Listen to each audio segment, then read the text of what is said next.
महाराज हम खूब भक्ति करते। ध्यान रखना, तुम भजन भाव करते हो, भगवान की पूजा पाठ करते हो, अगर तुझे कष्ट हो रहा है तो तुम्हारे पूर्व जन्म का पाप कट रहा है, उसमें घबराओ मत। अगर पहले दुख आ गया तो आगे सुख निश्चित है, और पहले सुख आ गया तो आगे दुख निश्चित है। ये सुख भी तुम्हारे हैं, ये दुख भी तुम्हारे हैं, इसे छोड़ो भगवान, दुख तुम्हारे।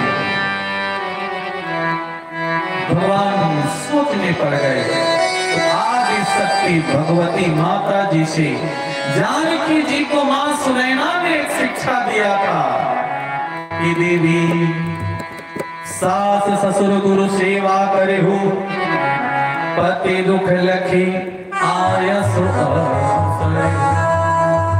स्त्री को क्या चाहिए?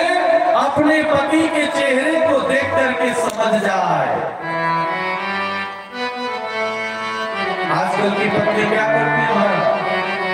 पहले तो माताएं सीधी मांग चलती थी, सीधी मांग सीधे सिंदूर भरा जाता था, टेढ़ा भरा जाता है। अब तो लिपस्टिक को ही सिंदूर बना लिया जाता है। जो सिंदूर का नियम है कि सिंदूर आप जब भरो तो सिंदूर भरते समय तुम्हारा पति भी न देखने पाए, अपने माथे पर आंचल रख करके छिपा करके सिंदूर भरा जाता है। और धन्य हमारे मिथिला की माताएं आज भी नाक पर से सिंदूर लगाती हैं, महिमा है। तो पति रुख अपने पति के मुखमंडल को देखें, उसको कष्ट है तो स्त्री चाह ले तो अपने पति के दुख को क्षण मात्र में हरण कर सकती है। इसीलिए उसे धर्म पत्नी कहा गया। जिस पुरुष का विवाह हो जाता है उसके ऊपर उसके पास यमराज भी आने में एक बार सोचते अगर उसकी स्त्री है तो। स्त्री अपने पति के लिए यमराज से लड़ करके प्राण वापस कर सकती है। जानकी जी ने भगवान को देखा कि कुछ देना चाहते हैं, माता जी ने तत्काल अपनी मुद्रिका उतारी और प्रभु के हाथों में दिया। भगवान समझ गए और मुद्रिका जैसे ही केवट को देने लगे, केवट ने हाथ जोड़ दिया, प्रभु आज मैं काह न पावा, मिटे दुख दोष दारिद्र्य। हे प्रभु आज मैंने क्या नहीं पाया, मैंने आपका पद प्रक्षालन करके चरणामृत पान किया है, मेरे सारे दुख दोष खत्म हो गए,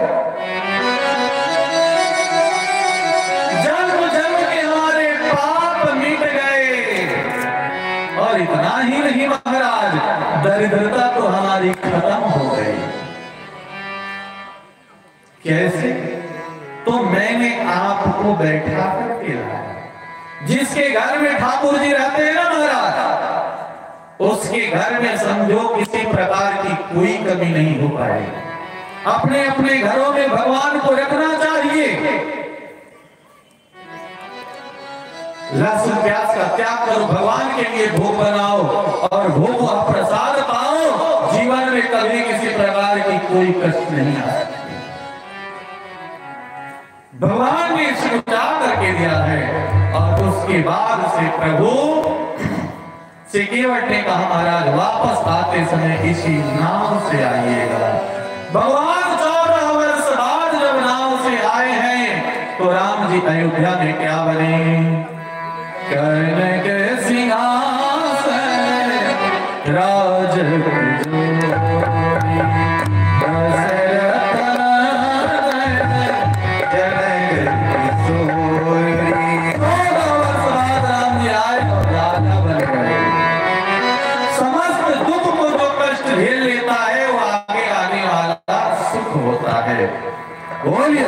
भगवान की जय।